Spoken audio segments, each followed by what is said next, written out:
Kinilig ang buong volleyball community dahil sa kilig na dala ng isang legendaring setter na si Rhea de Maculangan, na finally ay engaged na sa kanyang longtime partner na si RJ Villarete.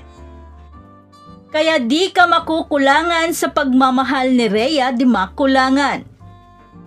Masaya ang ibinahagi ng veteranong setter ng PLDT High Speed Hitters ang espesyal na okasyon na naganap sa Lake Tahoe sa California sa pamamagitan ng isang post sa Instagram. "When the time is right, the Lord will make it happen." Caption ito ng former UST Golden Tigers star setter. Ilang sandali matapos ang anunsyo, nakatanggap si de Maculangan ng mga mensahe ng pagbati mula sa kanyang mga kapwa manlalaro ng volleyball. Kabilang sa mga nagpaabot ng pagbati kay de Maculangan ay sina Abigail Maraño, Majoy Baron, Gemma Galanza, Isa Molde at ang kanyang ka-teammate na si Mika Reyes. Sino-sino pa kaya ang susunod na ikakasal?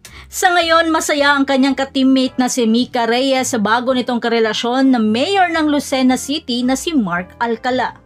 At ang mga going strong na mga relasyon ng mga volleybells.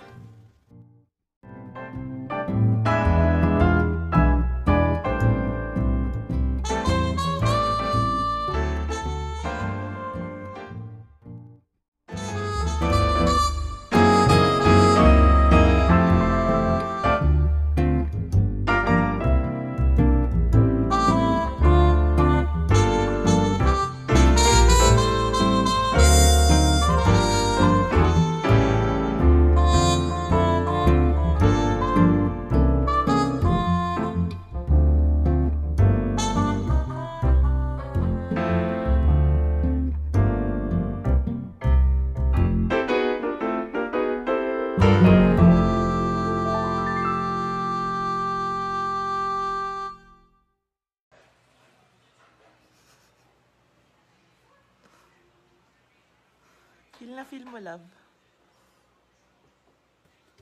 So that's it. Thanks for supporting this channel and please don't forget to like and subscribe and spike the notification bell para lagi kang updated sa mga volleyball ganap. And thanks for watching.